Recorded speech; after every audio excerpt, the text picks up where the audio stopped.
Não existe mudança de comportamento sem que se passe primeiro por mudança de mentalidade. Essa é uma premissa bíblica. Esse é o assunto da nossa conversa hoje, mudança de mente. Fique comigo e nos próximos minutos entenderemos melhor o que a palavra de Deus ensina a respeito disso.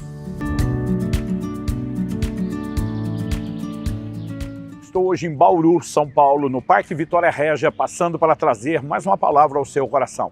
No livro de Romanos, no capítulo 12, no verso 2, nós lemos: "E não vos conformeis com este século, mas transformai-vos pela renovação da vossa mente, para que experimenteis qual seja a boa, agradável e perfeita vontade de Deus."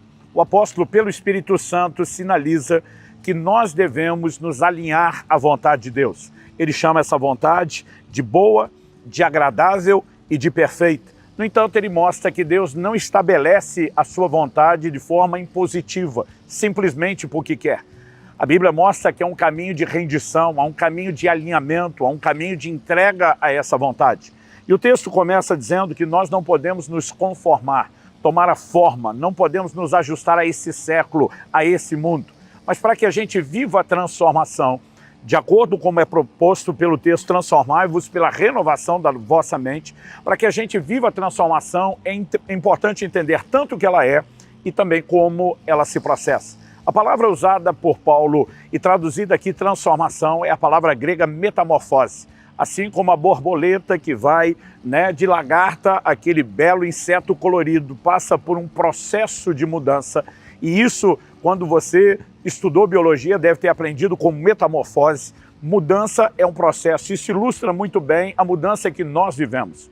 Ainda que a regeneração seja uma experiência instantânea, nós percebemos que tão logo o crente se converte, há um processo de crescimento, de amadurecimento, ou seja, o combo completo da transformação não é instantâneo. Nós temos um grande avanço na conversão. Muitas vezes o comportamento é mudado de forma acelerada, principalmente quando o arrependimento chega, gerando compreensão e nos impulsionando a uma atitude diferente. Como, por exemplo, Zaqueu, quando diz para Jesus: "Eu vou distribuir boa parte dos meus bens aos pobres, se eu defraudei alguém, vou restituir 4 vezes mais." Na hora Jesus exclama: "Hoje veio salvação a essa casa", porque ele reconhece que há sinais de mudança. Isso não significa que toda mudança que tinha que acontecer, aconteceu apenas naquele momento. É uma boa largada, por assim dizer. Mas transformação, de acordo com o ensino bíblico, segue sendo um processo.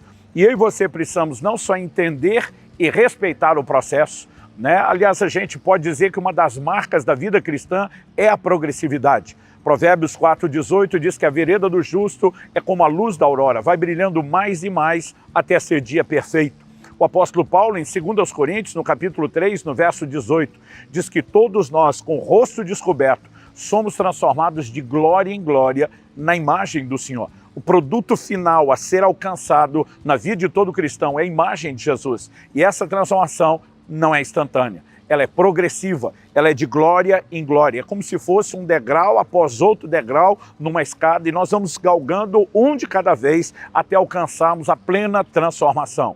Então, quando entendemos que transformação não é instantânea, nenhum de nós pode se acomodar com as mudanças que já ocorreram. Por mais extraordinárias que sejam, por maior que seja a alegria, a gratidão pelas mudanças já experimentadas, nós precisamos continuar vivendo transformação. Evidente que ainda não alcançamos a estatura do varão perfeito, Cristo Jesus, e não podemos simplesmente nos acomodar. Mesmo que numa psicologia de compensação, olhando tudo que já mudou, não há motivos para que nenhum de nós aceite estagnar. A mudança é um processo e devemos seguir mudando. Agora, não estamos falando apenas das mudanças ligadas à vida cristã como um todo. Aqui também cabe mudanças específicas. Por exemplo, quando eu olho para a palavra de Deus, eu percebo que alguém pode viver uma mudança numa área, por exemplo, a perspectiva relacional da família, mas pode muitas vezes não estar mudando em outra área, A forma de se relacionar com, por exemplo, os não cristãos. Às vezes não está dando bom testemunho, às vezes não está sendo luz do mundo e nem sal da terra, mas à medida que Deus vai chamando a nossa atenção, corrigindo, nós podemos mudar em diversas áreas. Eu, por exemplo, nasci e cresci no lar cristão, abracei os valores da palavra de Deus no que diz respeito à vida cristã como um todo, mas demorei muito para mudar no que diz respeito, por exemplo, ao cuidado do corpo. E para que pudesse viver essas mudanças, algo teve que acontecer. E aí eu quero chamar a sua atenção não só para o fato de que mudança é parte de um processo contínuo, mas nós precisamos entender como ela se processa. O apóstolo Paulo diz que nós temos que nos transformar pela renovação da nossa mente. E algo que eu tenho repetido muito é, não se muda comportamento sem que se mude primeiro os valores. Se não passarmos por uma mudança de valores, se não passarmos por uma mudança na maneira de pensar, e aliás, uma das palavras que é traduzida no Novo Testamento como arrependimento é metanoia. Metanoia significa mudança de mente, mudança de pensamento, que normalmente é o que vai produzir a mudança de atitude, a conversão, né? Aquela mudança do caminho que está sendo seguido. E ao olharmos para a palavra de Deus, nós percebemos que isso é uma ênfase recorrente. Por exemplo, o apóstolo Paulo escreve aos Efésios, e ele diz no capítulo 4, a partir do verso 22 até o 24, novamente nós vemos essa menção da importância de uma renovação na forma de pensar. A diferença é que aqui, em vez de usar a expressão mente, o apóstolo vai falar entendimento. Ele diz, no sentido de que quanto ao trato passado, essa palavra aqui traduzida, trato passado, no grego, anastrofe, ela significa o modo de vida, a conduta, o comportamento, a postura. Então, basicamente, ele está dizendo no sentido de que quanto ao comportamento, né, vos despojeis do velho homem que se corrompe segundo as concupiscências do engano, e vos renoveis no espírito do vosso entendimento, e vos revistais do novo homem, criado segundo Deus em justiça e retidão, procedentes da verdade. Para que alguém possa se despir do velho homem, e aqui a ideia é comportamento, e se revestir do novo, novamente, mudança de comportamento.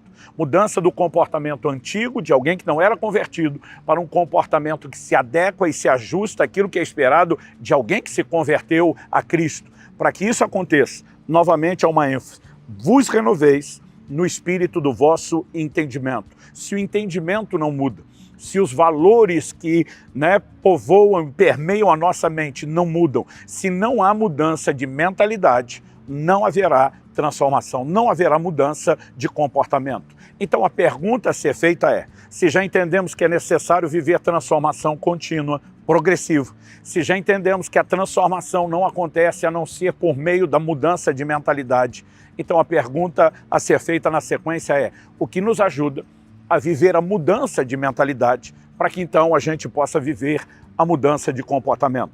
Na carta de Tiago, no capítulo 1 e no verso 21, nós lemos assim, portanto, despojando-vos de toda impureza e acúmulo de maldade. Ele está falando dos resquícios, dos vestígios de uma vida antiga. Ele diz, despojando-vos de toda impureza e acúmulo de maldade, acolhei com mansidão a palavra em vós implantada, a qual é poderosa para salvar a vossa alma. Quando a gente ouve a expressão salvar, salvação, a gente pensa apenas no sentido espiritual pleno, de ser resgatado da condenação eterna do inferno para o céu, de ser perdoado de pecados. Mas a palavra aqui traduzida salvar, no original grego sozo, ela é da ideia de cura, de restauração. Normalmente, o Novo Testamento, quando fala de salvação no sentido espiritual que conhecemos, usa uma outra palavra que é sotero. Aqui, sozo dá essa ideia de restauração. Isso significa que nossa alma, que é a sede do raciocínio, da vontade e das emoções, ela precisa de um processo de cura e de restauração.